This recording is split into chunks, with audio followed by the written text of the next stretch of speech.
Buenas tardes, invitados especiales, autoridades, consocios. Muy bienvenidos a este almuerzo en vísperas de las tradicionales fiestas. De modo entonces que vamos a comenzar saludando a las banderas argentina, la bandera de México, la bandera de la Ciudad de Buenos Aires y la bandera del Rotary Club. Les pido un fuerte aplauso para ellos.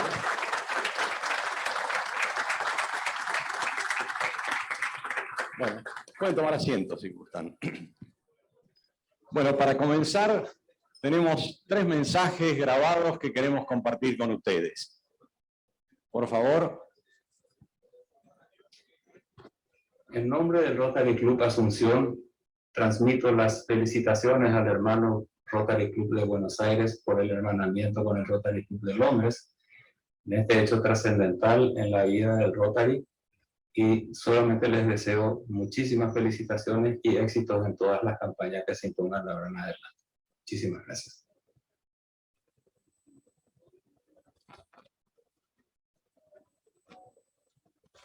Es un gusto saludarlos desde el Rotary Club de Montevideo en este momento histórico y tan emotivo. Momento que marca no solo el hermanamiento de 2 importantes clubes, sino que también suma al fin último de Rotary, que es la comprensión, la buena voluntad y la paz entre las naciones. Y como de fieles embajadores de sus naciones hablamos, para nosotros Inglaterra es la tierra de nacimiento de nuestro fundador, Heriberto Percy Los Juárez, y Argentina la de nuestro primer club ahijado. Lazos fraternos nos unen por más de 100 años y brindamos porque así siga siendo por varios cientos más. Porque nuestras acciones, por simples que sean, hermanamientos, homenajes, premios, reconocimientos, subvenciones, tienen gran impacto en nuestras comunidades. Y a la vez somos ejemplo para que otros clubes también valoricen estas oportunidades que Rotary nos ofrece. Un cordial saludo a todos desde el Club Decano del Hemisferio Sur.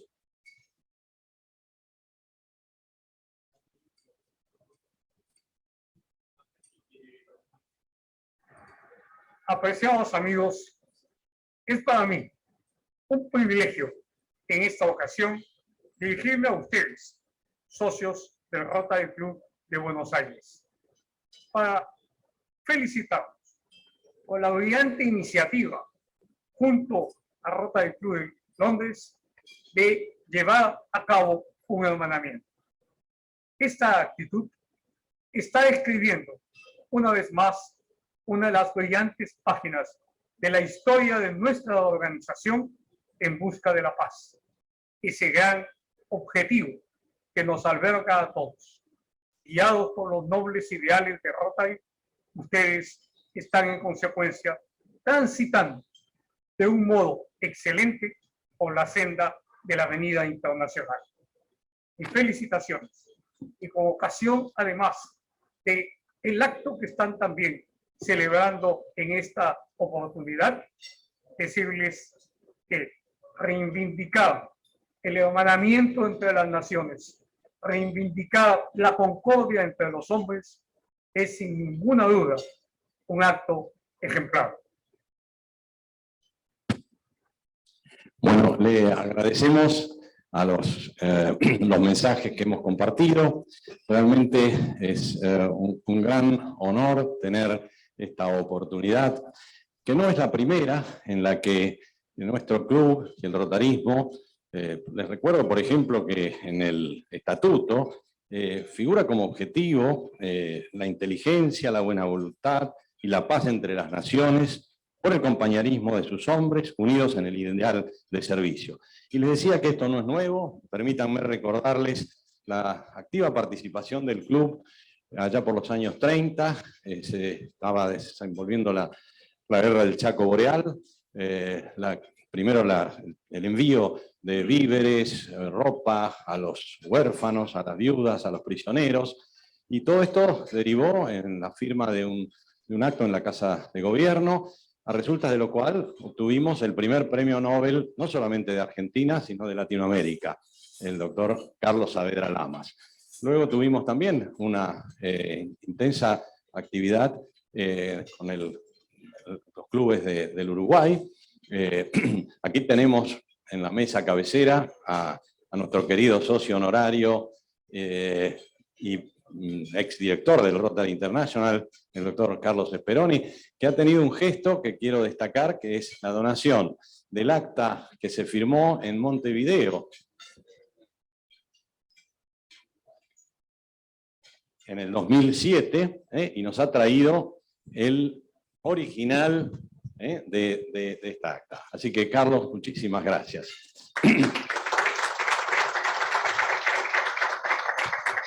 Bueno, la bandera de México se justifica porque hoy nos engalana la mesa la señora embajadora Lilia Rosbach Suárez, con la que también vamos a compartir este almuerzo. Bueno, ahora sí.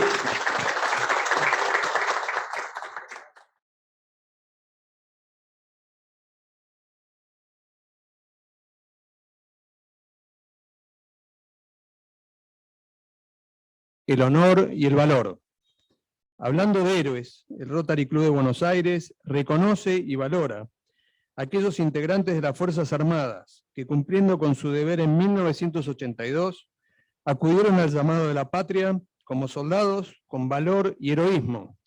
Durante aquel tiempo de guerra, muchos quedaron en las islas, como eternos centinelas de la patria, y los que sobrevivieron son nuestros veteranos de guerra. Repito, nuestros veteranos de guerra, ejemplo de sacrificio y entrega en defensa de nuestra soberanía nacional. Queridos consocios, hoy tenemos el privilegio y el honor de contar con la gratísima presencia de 7 héroes con nombre y apellido, de carne y hueso, que nos están regalando la oportunidad de reconocerlos todo lo que hicieron por todos nosotros. Tradicionalmente, esta tribuna se solicita un único aplauso al final de la lista de los invitados especiales. Hoy sucederá exactamente lo contrario. Les voy a pedir, por favor, un fuerte y caluroso aplauso individual para cada uno de nuestros invitados especiales, luego de mencionar sus rangos, nombres y apellidos, actuación en el Teatro de Operaciones y condecoraciones recibidas. General de Brigada Roberto Oscar Reyes. Concurrió al Teatro de Operaciones con el grado de subteniente, como jefe de la 3ª sección de la Compañía C del Regimiento de Infantería 25. Participó el 2 de abril de la operación de desembarco integrando la Fuerza de Tarea Conjunta 40, que logró la rendición del contingente inglés desplegado en las islas y la conquista de Puerto Argentino. Recibió la condecoración La Nación Argentina al Valor en Combate, por las acciones realizadas con el personal a su cargo el día 21 de mayo durante el desembarco inglés en San Carlos.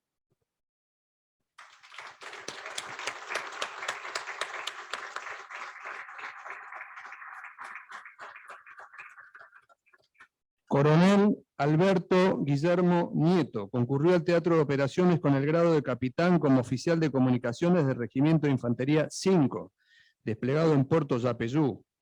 Ubicado en la Isla Grande de Malvinas, fue responsable de asegurar las comunicaciones entre esa unidad de combate y el puesto comando de su brigada, ubicado en Puerto Argentino, aún después del 14 de junio. Se desempeñó además como representante ante la Cruz Roja Internacional en el buque St. Edmund. Fue condecorado por el Honorable Congreso de la Nación por su participación en el conflicto armado.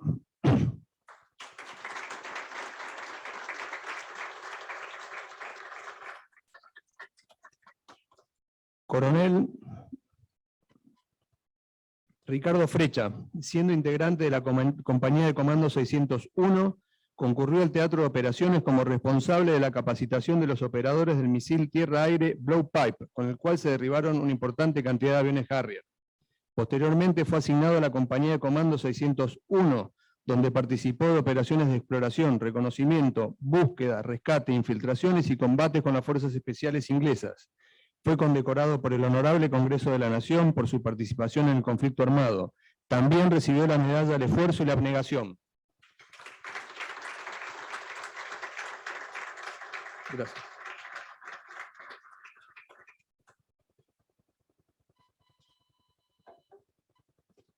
Coronel Fernando Alonso Jardel. Concurrió al Teatro de Operaciones Malvinas con el grado de teniente como jefe del escalón asalto de la 1ª sección de la Compañía de Comando 601. Participó activamente en operaciones de exploración, reconocimiento, búsqueda y rescate, infiltraciones y combates contra fuerzas especiales inglesas.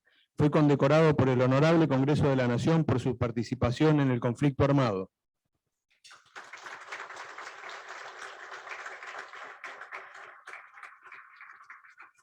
Coronel Diego Arreceibor, concurrió al Teatro de Operaciones con el grado de Teniente del Arma de Ingenieros perteneciente a la Compañía de Ingenieros Mecanizada 10. Fue agregado al Regimiento 7 de Infantería para actuar como refuerzo y especialmente colocar minas y realizar obras para complementar la defensa de la posición.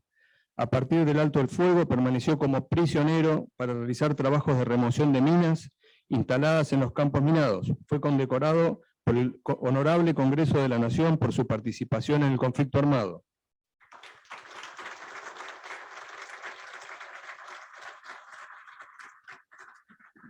Capitán de navío Roberto César López, concurrió al Teatro de Operaciones Malvinas con el grado de Teniente de Corbeta a bordo de la corbeta Ara Guerrico. Participó en la recuperación de las Islas Georgias del Sur el día 3 de abril, siendo herido en el combate realizado para lograr la toma de la Isla Grytviken. Fue condecorado por el Honorable Congreso de la Nación y por la Armada Argentina por su participación en el conflicto. También recibió una medalla por resultar herido en combate.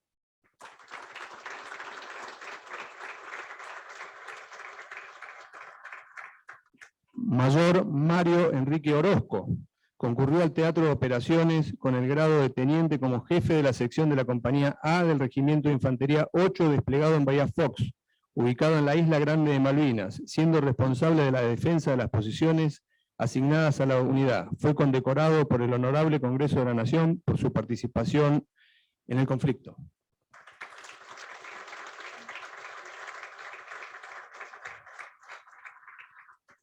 En una mesa especial, sentados junto con los integrantes del capítulo de Educación, que preside Jorge La Rosa, hoy nos acompañan Nicolás Cardone, vicerrector de la Escuela Técnica de la Universidad de Buenos Aires, Graciela González Rosas, quien lo hace por Zoom, María José Tournier y Roberto Larralde, profesionales de la Fundación Aportes de Gestión, quienes trabajaron junto al equipo del Rotary Club de Buenos Aires en la elaboración del flyer, documento estratégico y manual de gestión del proyecto 3C, que se presenta hoy y ven en pantalla. Nuestro agradecimiento por la dedicación y compromiso a lo largo del año en esta actividad pro bono. Avisos parroquiales. El próximo 29 de diciembre tendremos un miércoles rotario sin orador externo.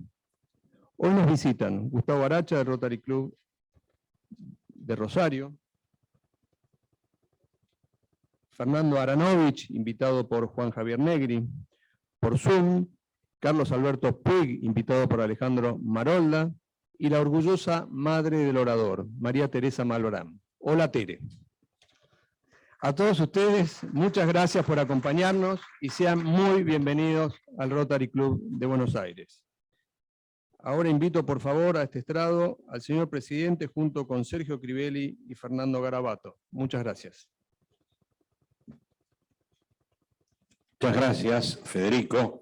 Quisiera aprovechar para felicitarlo públicamente por este convenio de hermanamiento que hemos firmado con el Rotary Club de Londres, porque realmente fue una idea de él y la llevó a cabo con todo éxito. Cuando realmente me la comentó hace más de un año, dije, mira, la idea me parece excelente, no creo que sea fácil, pero bueno, hemos llegado a buen puerto. Felicitaciones, Federico. Muchas gracias.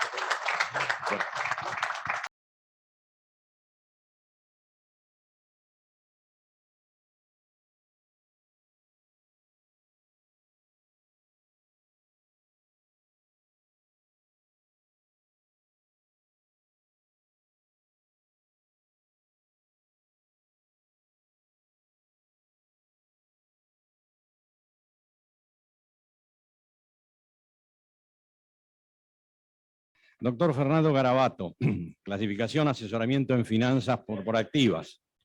Nuestro padrino es el doctor Sergio Crivelli.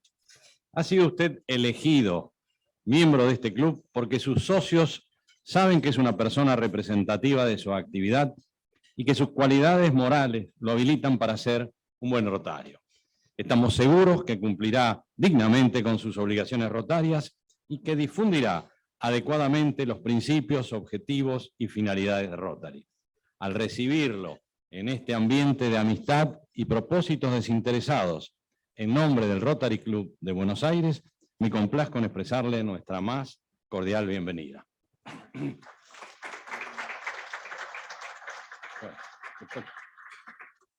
Vamos a entregar.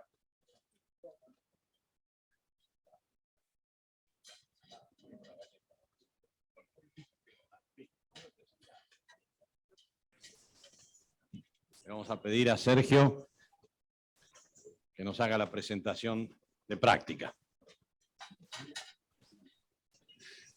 Buenas tardes a todos, queridos amigos. Para mí es un placer presentar hoy a mi amigo y socio Fernando Garabato como nuevo integrante del Rotary Club de Buenos Aires. Fernando va a ser mi primer ahijado rotario, así que creo que va a ser un orgullo para mí poder iniciar esta carrera de empezar a presentar nuevos integrantes. Fernando es contador público, licenciado en administración y tiene un máster en dirección bancaria en el UCEMA. Es profesor de finanzas corporativas de la Universidad Católica, pero más allá de todos sus logros profesionales y su actuación como socio de la firma BDO, en la cual compartimos y somos socios ambos, y ambos somos miembros del comité de dirección de la firma, lo presento a Fernando como nuevo socio del Rotary Club de Buenos Aires por su calidad como persona, su espíritu solidario. Lo conozco bien a Fernando, más allá de ser un profesional y socio, es un amigo, sé de su comportamiento ético, del valor que le da a la familia y de muchas acciones solidarias que hace por la sociedad y su preocupación por ayudar al prójimo. Así que no tengo dudas de que Fernando va a ser un gran amigo de todos ustedes, se va a integrar rápidamente al club y va a colaborar en todo lo que esté a su alcance. Así que bienvenido, Fernando, y gracias por sumarte al club.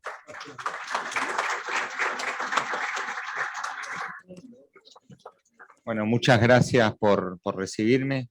Creo que la presentación, digamos, ya contó un poco de mi historia. De mi parte estoy muy entusiasmado en participar en una institución con tantos años, con tanta historia, con tantas cosas que se hicieron y sobre todo con las personas que participan, ¿no? Con estas personas que mueven los engranajes para que vayan sucediendo cosas.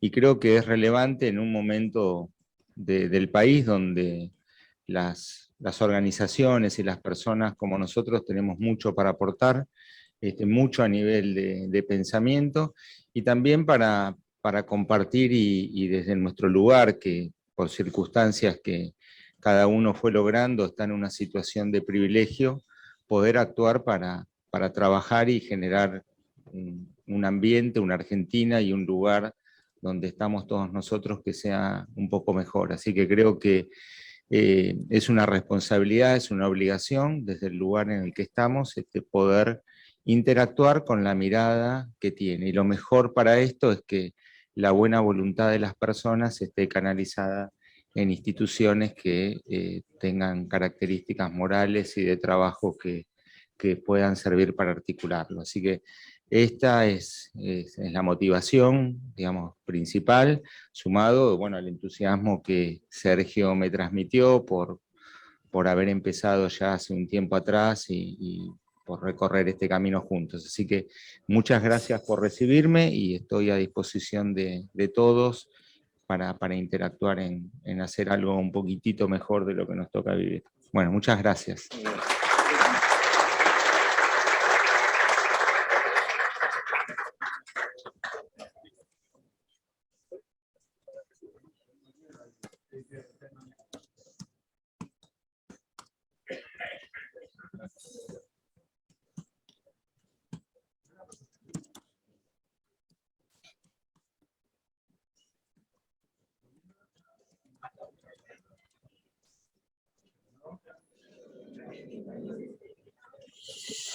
Hola, buenas tardes. Nuestro orador de hoy es el doctor Juan Negri.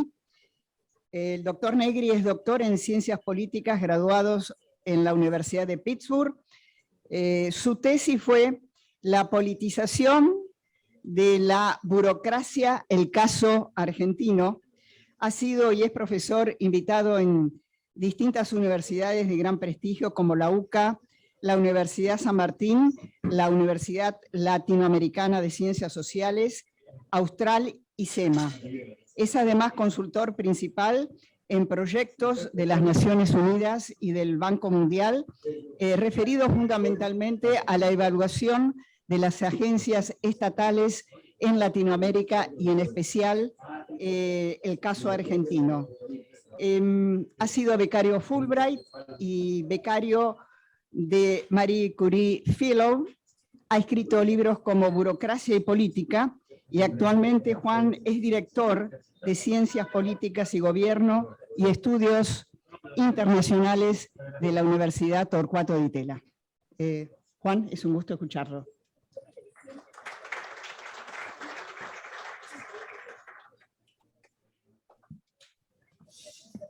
Bueno, ¿se escucha bien? Bueno, muchas gracias por la invitación. Agradezco a Juan Pablo Malier haberme invitado. Como ustedes pueden imaginar, he escuchado hablar mucho de este club durante toda mi vida y de algunos de ustedes personalmente, incluso. Para mí también, quiero decir, antes de comenzar, quiero decir que para mí es un honor haber compartido este almuerzo con algunos de nuestros héroes contemporáneos que fueron al Teatro de Operaciones, así que mis más sinceros felicitaciones y honor haber compartido este almuerzo con ustedes.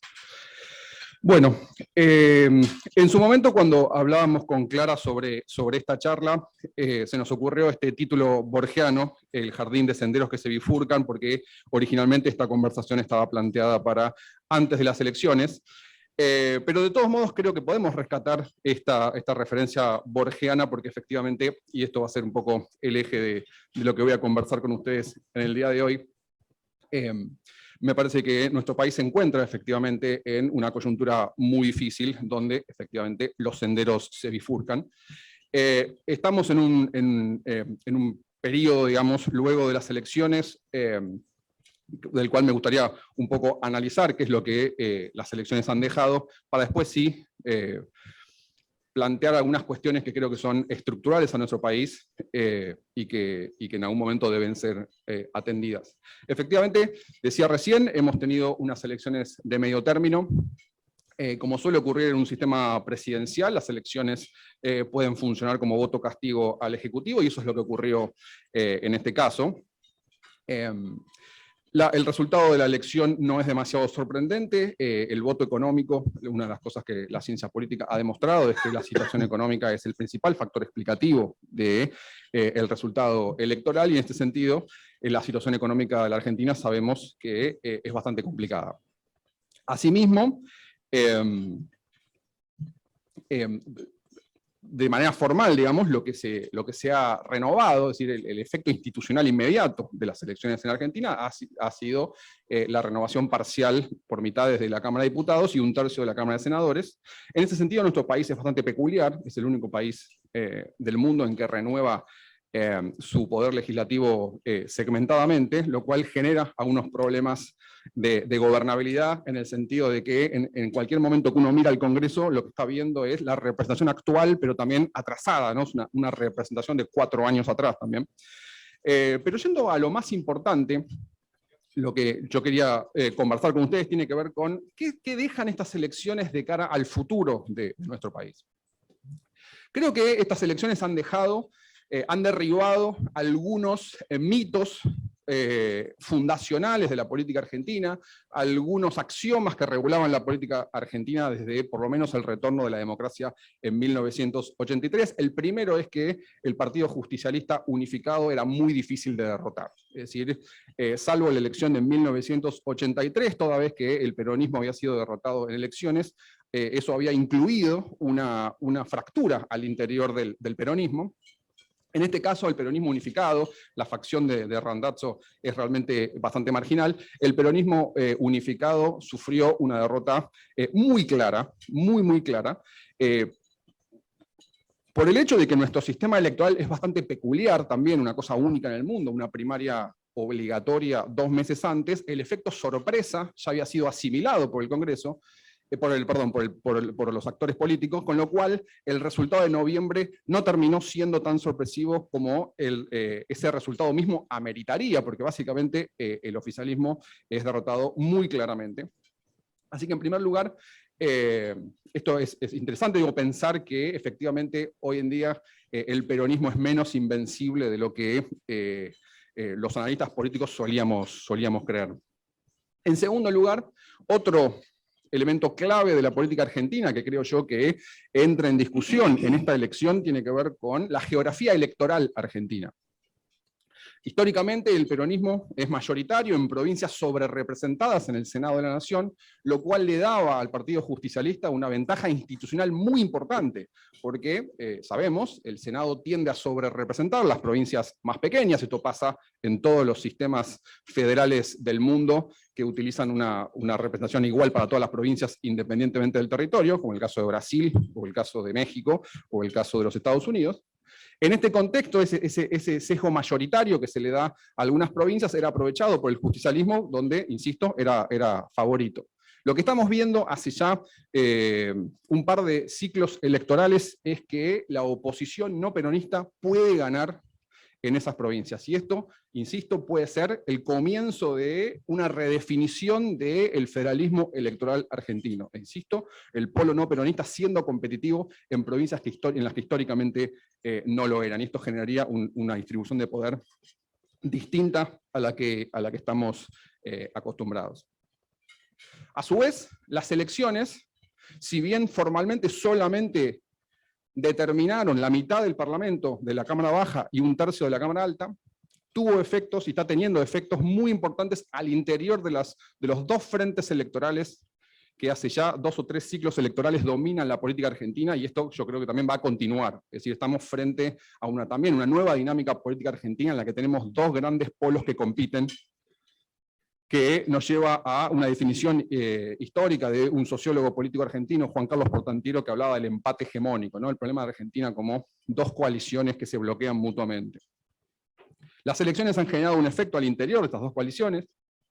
En el caso del oficialismo, demostró el pecado original del Frente de Todos, que es una muy exitosa coalición electoral, pero una muy, muy fracasada coalición de gobierno. Es decir, el Frente de Todos es un oficialismo disfuncional, con actores que se vetan internamente, con pases de facturas internos, con un presidente sin liderazgo, un presidente cuya candidatura no fue idea de él y que tiene que hacer algo que no hizo nunca, y eso es lo que estamos viendo en este momento. Pero de todos modos, digamos, envalentonado por un resultado electoral que es menos malo del que ellos creían, se encuentra en este momento en una especie de tregua, en el cual todos creen que ganaron algo. Cristina, la vicepresidenta, cree que fue su carta la que de alguna manera pudo remontar el resultado. Alberto, o el albertismo, cree básicamente que fue su capacidad de moderación lo que logró finalmente mejorar el resultado. En la configuración actual es muy difícil que el Frente de Todos pueda reelegir. El mismo Alberto Fernández se baja el precio a su propia candidatura, hablando de una primaria en 2023 de todo el peronismo. En general, en los sistemas presidencialistas del mundo, donde está permitida la reelección, como en nuestro caso, el caso de Estados Unidos, por ejemplo, el presidente en ejercicio es el candidato natural a ir a la reelección. Acá estamos hablando de un presidente que es consciente de que su candidatura en 2023 está en disputa y es que está dispuesto a abrir una primaria para definir el candidato del justicialismo. De todos modos, lo que me parece que es más claro es que todos los actores políticos tienen intereses en la continuidad del Frente de Todos.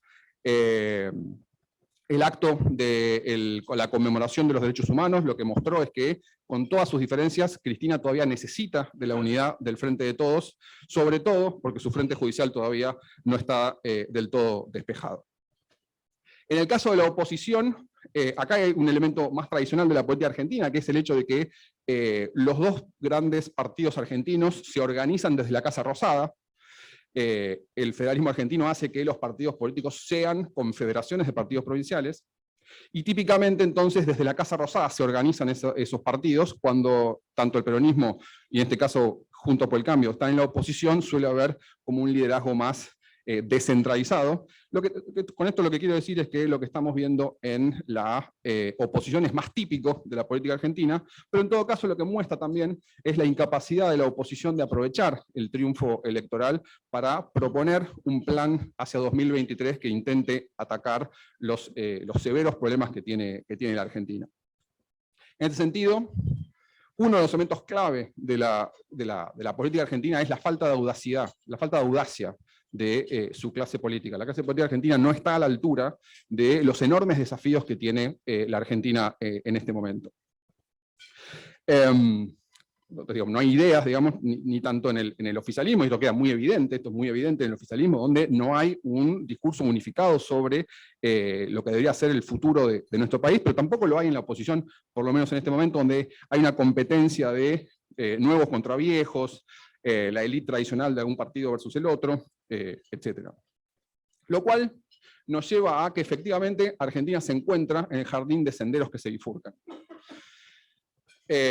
Una cosa que me parece que queda claro, y está empezando, y este es tal vez la única instancia de optimismo que voy a tener en el almuerzo de hoy, está empezando a quedar muy claro que el modelo económico argentino está agotado. Es decir, Argentina viene caracterizado en términos de su gestión económica hace 40, 45 años por un modelo que podríamos denominar de pobreza inclusiva. Argentina no tiene moneda, Argentina no tiene exportaciones, Argentina tiene una agenda eterna de deuda, déficit fiscal e inflación, y en este momento no están dadas las condiciones institucionales para que eso se resuelva.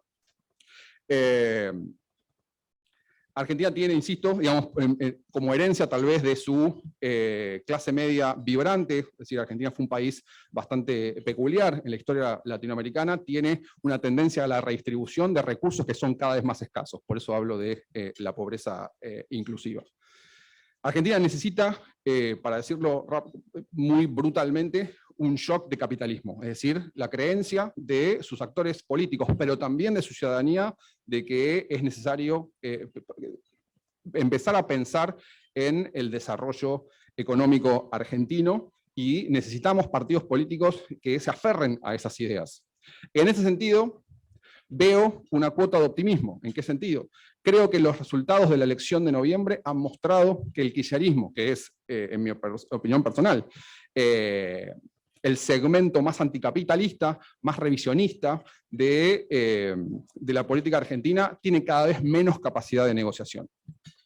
Otro de los resultados de las elecciones de noviembre me parece que es que el eslogan "con Cristina no alcanza, pero sin Cristina no se puede", también está siendo debilitado. Ese fue el eslogan que de alguna manera ordenó, armó, justificó la creación del Frente de Todos en 2019. El kirchnerismo es cada vez más débil al interior de la coalición justicialista, y están dados los incentivos para que en el futuro, de cara a 2023, actores al interior del justicialismo, mucho más comprometidos con una agenda de desarrollo, adquieran mayor relevancia. Estoy pensando, por ejemplo, en algunos gobernadores provinciales. Es decir, insisto, me parece que la capacidad de negociación del kirchnerismo a la hora de pensar la fórmula presidencial del 2023 está muy debilitada, y en ese sentido creo que existe la posibilidad entonces de un peronismo más comprometido con un capitalismo, el desarrollo de las exportaciones, la incorporación de ciencia, tecnología, educación, etcétera, es mucho mayor. Y esto es una cosa que realmente, creo yo, la Argentina necesita. Pero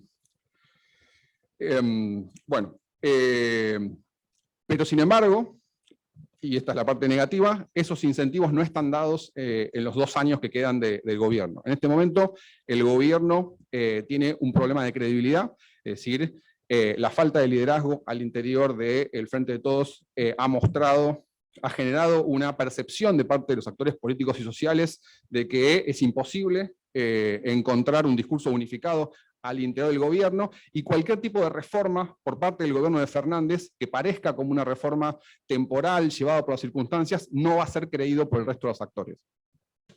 En este sentido, Argentina tiene un problema de intertemporalidad de las políticas, como decimos los politólogos. Esto quiere decir que nadie le cree al gobierno de que cualquier cambio institucional sea un cambio permanente y sea un cambio que pueda ordenar las expectativas de los actores políticos.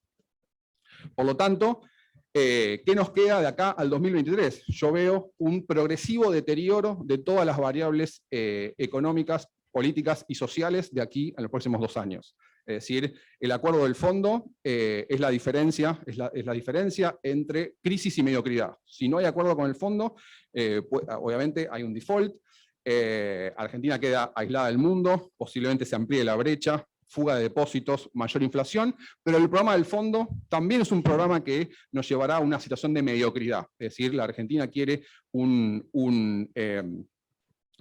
programa livianito con el fondo no quiere que Argentina entre en default, en ese desfiladero estrecho es donde nos encontramos en este momento, pero de todos modos, el acuerdo con el fondo que se va a hacer, no mejorará las variables políticas, económicas y sociales. Veremos un progresivo deterioro, insisto, en los próximos 2 años, y nuestra mayor esperanza es que efectivamente en 2023 pueda, digamos, consolidarse en la clase política argentina una sensación de que efectivamente hay que hacer algo nuevo.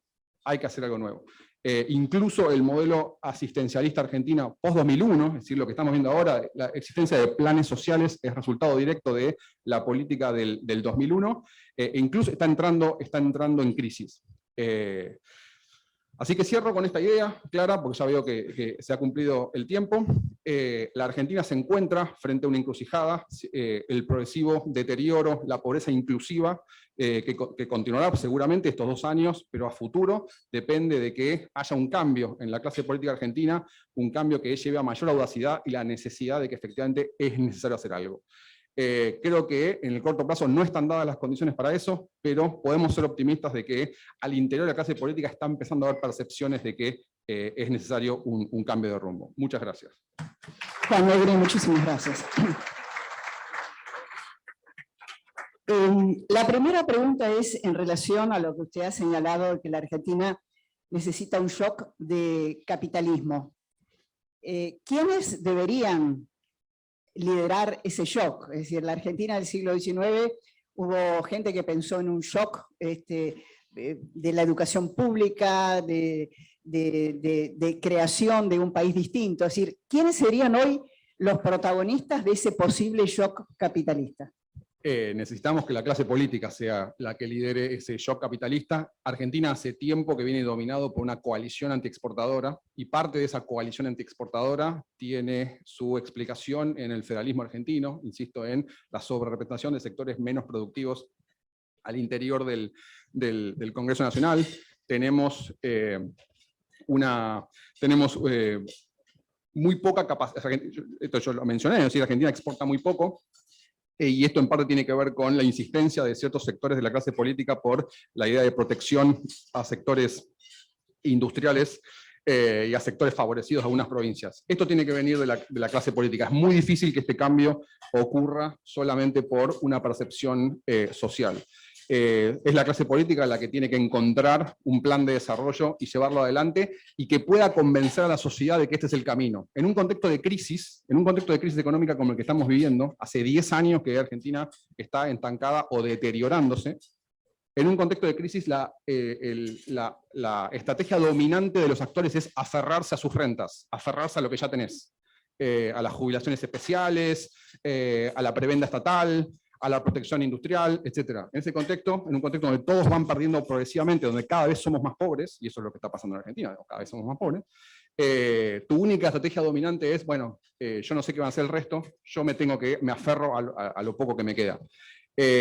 Si no encontramos un modelo de desarrollo, esto va a seguir siendo así, y es la clase política la que lo tiene que encontrar, porque hay un elemento adicional, y ya con esto prometo que dejo de responder, hay un elemento adicional, que es buena parte de la sociedad tampoco cree en el capitalismo en Argentina. En buena parte de la sociedad, palabras como libre comercio, vinculación con el mundo, son malas palabras, son consideradas problemas que hay que evitar.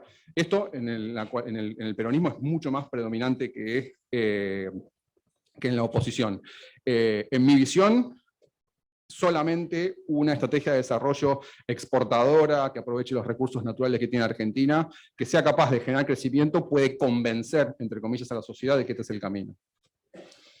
Yo recuerdo una entrevista que le hice hace muchos años, casi al comienzo de mi carrera periodística, Adolfo Bioy Casares, ¿no? Y me dijo, Clara, nunca subestime los estragos de la ignorancia. Entonces la pregunta es, ¿por qué Argentina no rompe esa barrera, la clase política argentina? ¿Es por ignorancia o es una barrera ideológica? Bueno, yo creo que es una mezcla de las dos. También es cierto que la Argentina se encuentra en una encrucijada que es complicada para cualquier liderazgo político.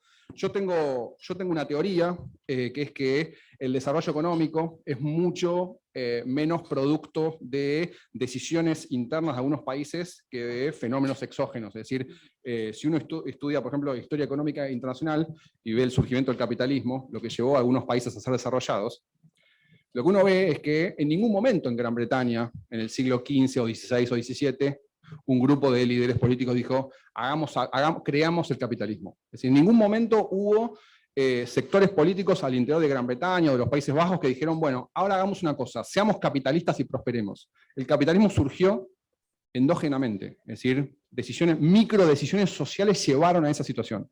Entonces, lo que quiero decir es que hay un muy importante componente que está por afuera de las capacidades de cualquier dirigencia política de alcanzar.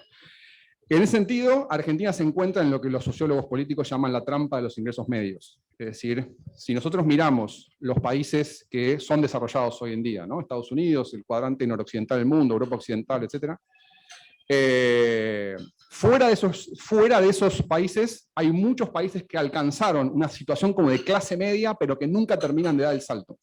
Argentina es uno, Brasil es, hace años, es como una especie de promesa que nunca se logra materializar. Chile se encuentra en un momento de cambios políticos y sociales muy profundos en su mejor momento. Chile nunca fue más rico que ahora, y ahora es precisamente el momento donde todos están en la calle rompiendo todo. Esto es lo que, insisto, algunos sociólogos políticos llaman trampa de los ingresos medios. Llega un momento en países en desarrollo que el crecimiento económico genera más demandas, pero el país no es tan rico para satisfacer esas demandas. Y yo creo que ese es un problema que Argentina tuvo en el siglo XX. Se hizo muy rico muy rápido, empezó a generar más demandas, pero ese modelo de acumulación encontró su techo. Así que yo creo que es, por un lado, una ignorancia de la clase política de buscar alternativas, de seguir aferrado a estrategias que tuvieron su éxito en el pasado, por ejemplo la protección industrial, pero que hoy ya no sirven. Y por otro lado, efectivamente es complicado, es realmente complicado. A mí me parece que una de las consecuencias de las elecciones legislativas recientes, que sí hubo un claro triunfador, pero no definió liderazgos en ninguna de las dos coaliciones. La pregunta es, sin liderazgos muy claros, ¿cómo va a ser el tránsito de la Argentina en los próximos 2 años con las urgencias dramáticas que tiene en materia económica? Efectivamente, claro, estoy totalmente de acuerdo. Es decir, la crisis de liderazgo en el oficialismo ya era muy evidente. El Frente de Todos es una coalición de gobierno muy disfuncional, muy disfuncional. Efectivamente, en Juntos por el Cambio también potenció una serie de dirigentes que están todos tratando de ver cómo capitalizar el triunfo de noviembre, obviamente mirando hacia 2023. Lo que estamos viendo en el Parlamento en este momento es producto de esa situación de acefalía en las dos grandes coaliciones. Por ejemplo, bueno, Juntos por el Cambio, por ejemplo, hace pocos días propuso una sesión sin saber si tenía los números, por ejemplo. O sea, ese tipo de cosas, de no saber quién va a votar, quién no está, y perder una elección que vos convocaste, también tiene que ver con esta crisis de liderazgo. En ese sentido, y repito algo que dije en la conversación, yo no veo mecanismos institucionales que permitan resolver estos problemas en los próximos 2 años. Entonces, claro, en tu pregunta de cómo va a ser el tránsito en estos 2 años, deterioro progresivo de todas las variables económicas y políticas, por lo menos hasta 2023. Es decir, ni el gobierno está capacitado para tomar las decisiones que el país necesita, y obviamente la oposición, bueno, está fuera del gobierno. Así que lo que queda esperar en los 2 años que siguen es la continuidad de este modelo de pobreza inclusiva que nos viene caracterizando. Me llega una pregunta. ¿Considera posible realizar reformas laborales e impositivas en estos próximos 2 años? En mi opinión, la probabilidad es cercana a 0. el mismo oficialismo no tiene el consenso interno para llevar adelante una política de estas características. Es decir, el grado de bloqueo interno que estamos viendo, por ejemplo, en relación al Fondo Monetario, sería mucho mayor si el gobierno quisiera discutir una reforma laboral, impositiva o previsional, que son las 3 reformas que el país necesita. Juan Carlos de Pablo tiene una frase que dice que los argentinos solo reaccionamos bajo estado de susto, de miedo. ¿Crees probable? ¿Qué tiene que pasar en la Argentina para tomar conciencia de esto que ha señalado, de un país anacrónico, con falta de audacia en materia política y económica? ¿Una nueva crisis? Lamentablemente, la Argentina ha venido demostrando, por lo menos desde el Rodrigazo para acá, que la crisis es su único instrumento de Estado. Es la única herramienta que tiene el Estado para llevar modificaciones profundas. Entonces, una primera posibilidad, y la más pesimista, es que efectivamente tenga que venir otra crisis para abrir la ventana de oportunidades para reformas necesarias. Yo creo que, para ser optimista, insisto, creo que hay algunos elementos que me permiten a mí ser un poco más optimista de cara, pero una vez que termine este gobierno. La percepción de algunos gobernadores, incluso peronistas, de que otra cosa es necesaria, la percepción de los actores sociales de que el modelo de planes sociales ha alcanzado su techo, y la vocación de algunos líderes opositores de que es necesaria una coalición más amplia que el mero antiperonismo. Cuando el jefe de gobierno de la Ciudad de Buenos Aires dice que va a gobernar para el 70%, yo creo que él lo que está pensando es: no podemos volver a gobernar para el 51%, tenemos que ser mucho más amplios. En la cabeza de Rodríguez Larreta, idealmente debería incorporarse a esa coalición opositora algún tipo de gobierno peronista del interior. Entonces creo que ahí es nuestra mejor oportunidad, es decir, un consenso tanto del oficialismo como de la oposición de 3 o 4 medidas que el próximo gobierno no vaya a revertir. En este momento, voy a decir algo que ya dije, Argentina tiene un problema de credibilidad de sus políticas. Es decir, esto es lo que le pasó al gobierno de Macri, por ejemplo. Asume y todos le dicen: bueno, estamos muy contentos de que estés acá, pero yo no sé si en 4 años todo lo que vos me proponés se va a disolver en el aire. Argentina tiene que resolver ese problema, y me da la impresión de que de a poco está surgiendo ese consenso en la clase política. A tu juicio, ya que lo has mencionado, ¿cuáles fueron los 2 o 3 errores fundamentales del gobierno de Mauricio Macri? Qué pregunta difícil. Creo que prefiero ir a comer la ensalada de frutas. Me parece que el gobierno de Macri fue un gobierno que primero tenía demasiada confianza en sí mismo, en el sentido de que su mera llegada iba a generar una serie de cambios, por ejemplo, inversiones. Macri era consciente de que estaba en un desfiladero y que necesitaba fondos para hacer algunas cosas, y supuso que su llegada iba a traer inversiones que no llegaron, y eso lo complicó. Creo que Macri mostró ser un muy mal constructor político, en el sentido de se envalentonó también con el resultado electoral de 2017 y abandonó una política que le hubiese dado mucho más éxitos en el mediano plazo, que es la alianza con Massa. Si él hubiese logrado mantener al peronismo dividido, Massa por un lado y el kirchnerismo por otro, posiblemente le hubiese ido mucho mejor en las elecciones, y él abandona esa estrategia. Y en tercer lugar, yo creo que ir al fondo fue un error político. Tal vez no económico, pero fue un error político. Bueno, por eso digo, es un error político, no económico, digamos. En esa línea, tal vez, ya es un error más micro, me parece, la reparación histórica de los jubilados a principios de su gobierno. Ese también fue un error, en el sentido de que aumentó el déficit fiscal bastante importantemente. Pero en términos políticos, yo diría, tuvo una mentalidad muy estrecha a la hora de hacer coaliciones políticas. ¿Cuánto más puede soportar la toma de decisiones en un país como la Argentina, con las urgencias que tiene? Esta cosa de preguntarnos todos los días desde hace 2 años y medio, ¿quién manda en la Argentina?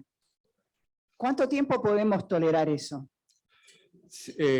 A mí me da la impresión de que la sociedad ha demostrado ser bastante resiliente en el sentido de que la va a seguir tolerando. Yo creo que el Frente de Todos, si a eso apunta la pregunta, no va a resolver esa crisis de liderazgo, y vamos a seguir viendo esa dinámica política en los próximos 2 años que quedan, de un presidente desdibujado, un presidente cuyo único objetivo es gestionar las diferencias, pero que no tiene un plan político ni económico a futuro. Eso lo vamos a seguir viendo por lo menos en los próximos 2 años. Es una novedad política al interior del peronismo, que históricamente fue verticalista, estar viendo esta especie de archipiélago completamente balcanizado. Una pregunta que me preocupa un poco más es cuánto tiempo la sociedad argentina va a seguir soportando, porque los niveles de apoyo democrático en Argentina son altos, pero está empezando a bajar. ¿Cuánto tiempo más la sociedad argentina va a mantener su confianza en la democracia, una democracia que produce tan poco, ¿no? El desempeño de la democracia argentina desde el 83 para acá es muy malo. El surgimiento de figuras como Javier Milei me parece que está vinculado a lo que Correcto, señalas, ¿no? Exacto. Un sociólogo político histórico ya, ¿no? Es decir, en la década del 60 se preguntaba esto y él demostró, ¿no? Es decir, la relación entre desempeño y legitimidad, ¿no? Es decir, los gobiernos que tienen mal desempeño, a la larga empiezan a perder legitimidad. ¿Cuánto tiempo más le vamos a seguir exigiendo a la sociedad argentina que valore la democracia con este nivel de desempeño? Insisto, el desempeño en casi cualquier índice que uno tome, del 83 para acá de la Argentina, es muy malo. Es muy malo.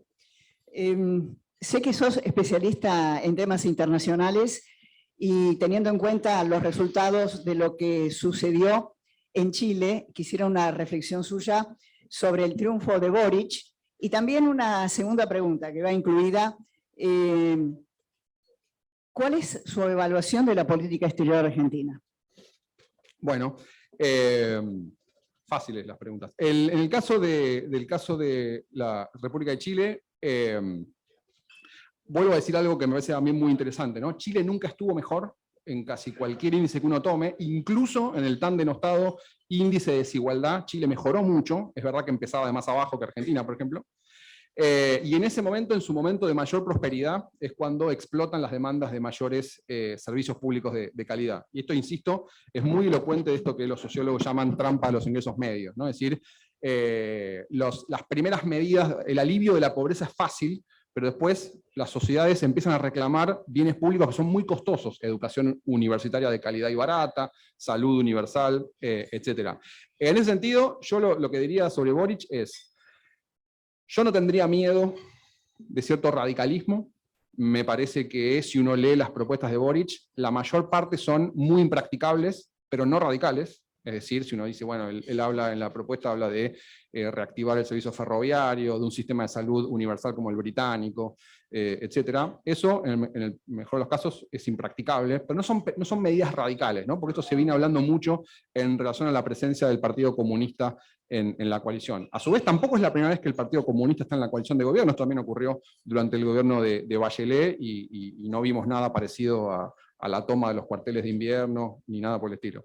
Entonces yo diría que no me preocuparía tanto la radicalidad de Boric. Me parece que el principal problema que va a tener es un problema de expectativas. Hay muchas expectativas puestas en él, y dada la conformación política del Chile de hoy, es altamente improbable que tenga los consensos para llevarlas adelante, incluso las menos ambiciosas, si se quiere, que podría incluso ser la eliminación de los fondos de pensión, ¿no? Que es una cosa que él viene marcando. El Congreso chileno está muy fracturado, así que lo más probable es que veamos más inmovilismo que radicalización. Después, bueno, es representante de esta nueva izquierda, entonces temas como los temas ambientales, el feminismo, las minorías sexuales, los pueblos originarios, bueno, vamos a ver eso en la mesa. Perdón, política exterior argentina. Sí. Bueno, Argentina tiene muchas venerables tradiciones. Una es la utilización de su política exterior con fines enteramente domésticos. En este sentido, lo que yo veo es una agenda internacional pensada para adentro, ¿no? Es decir, para consumo interno. Y otra tradición argentina es la sobreestimación de sus propias capacidades. Argentina históricamente, esto no es un problema de este gobierno, históricamente cree que puede influir mucho más en las reglas internacionales de lo que realmente puede. Entonces, por ejemplo, ahora Alberto Fernández es una especie de sommelier de capitalismo, se pone a comentar cómo debería ser el capitalismo del mundo que viene, el nuevo equilibrio de poderes, nadie le lleva el apunte. Nadie le lleva el apunte. Y esto, insisto, no es solamente un problema de este gobierno. El peronismo hablaba de la tercera posición, Alfonsín hablaba del liderazgo moral. Somos mucho más irrelevantes de lo que creemos. Doctor Juan Negri, muchísimas gracias.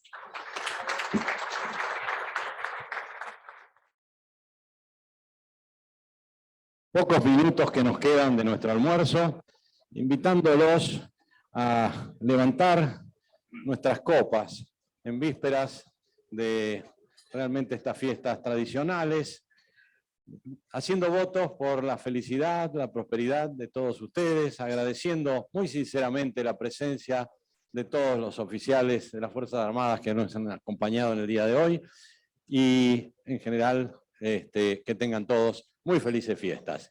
Un brindis. Salud.